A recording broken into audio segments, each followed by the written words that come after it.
Learning a new language usually means like memorizing flashcards, right? But when we step into the world of human connection and seduction, we're dealing with a totally different nonverbal vocabulary. Yeah, exactly. We are decoding that language today, and Yeah. we're looking way beyond just, mere physical attraction to figure out what actually makes a connection fruitful. Right, because otherwise you could just end up in a total world of hurt. Exactly. And it all comes down to the single most important thing you need to judge a person by, which is how vulnerable they are. Okay, let's unpack this for a second. Because when you say vulnerable, it sounds like, oh, I'm looking for someone weak to manipulate, right? Yeah. No, I don't mean that in a negative sense at all. It's not about how you can torture them or make them do whatever you want. Okay. What's fascinating here is it just means, are they open to other people? So it's basically a mutual openness? Right. Do they have a degree of empathy? Are they able to kind of feel what other people feel? Because, the art of seduction is like a language, right? Yeah. But the language isn't with words. Exactly. It's with gestures, with actions, with behavior. Yeah. You're learning this kind of language of love, to use a stupid cliche. Yeah. And people give off signs that they're going to be the worst kind of partner to be with. The anti-seducers. Right. Even if you do seduce them, it's going to be a life of misery. So if radical openness is the goal, we have to spot the red flags of people who are entirely closed off. Okay, but wait. Avoiding the drama queen or the drama king?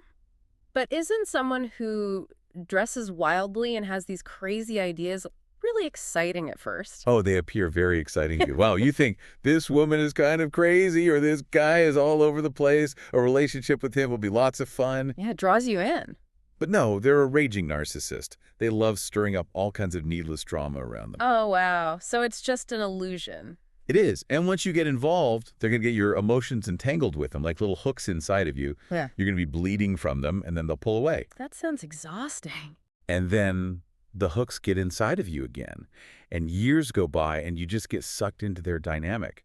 So people who appear so dramatic can often be a nightmare. So how do you spot that before you get trapped? You have to kind of read the signs and look at their history, look at the patterns of breakups, and how they've always had, like, short-lived relationships. Right, because that chaos is basically a defense mechanism against real connection.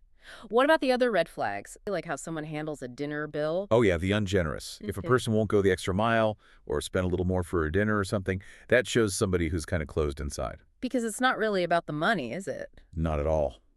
How people are with money reveals who they are with character. You want a generous spirit and a generous soul. That makes total sense. And then there's the moralizer, right? Yes, the preachy people, the ones who are always sort of saying what's wrong with the world, what's wrong with you. Wow, are they awful? Because they just sit in judgment instead of actually connecting with you. It blocks vulnerability entirely. They're the worst kind of person you want to be with. But, this brings us to a really uncomfortable truth. Uh-oh.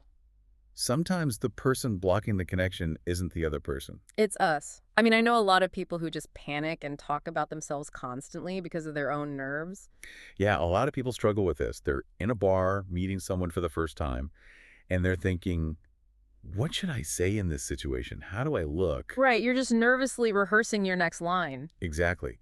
You're so insecure that you're constantly repeating things about your life, and you can't really direct attention outward. You don't feel open. It's all closed there. So you basically become an anti-seducer yourself. How do we fix that? If we connect this to the bigger picture, you've got to flip the script. You've got to stop thinking of yourself, about your insecurities, about what you must do or say. So shift the focus entirely outward. Yes, you must focus on the other person, on what they want, what they need, what their world is like. I call it enter their spirit. Enter their spirit. I like that. By doing that, you actually want to sense that you can affect them emotionally and that they can affect you. So learning this nonverbal vocabulary really serves a dual purpose for you.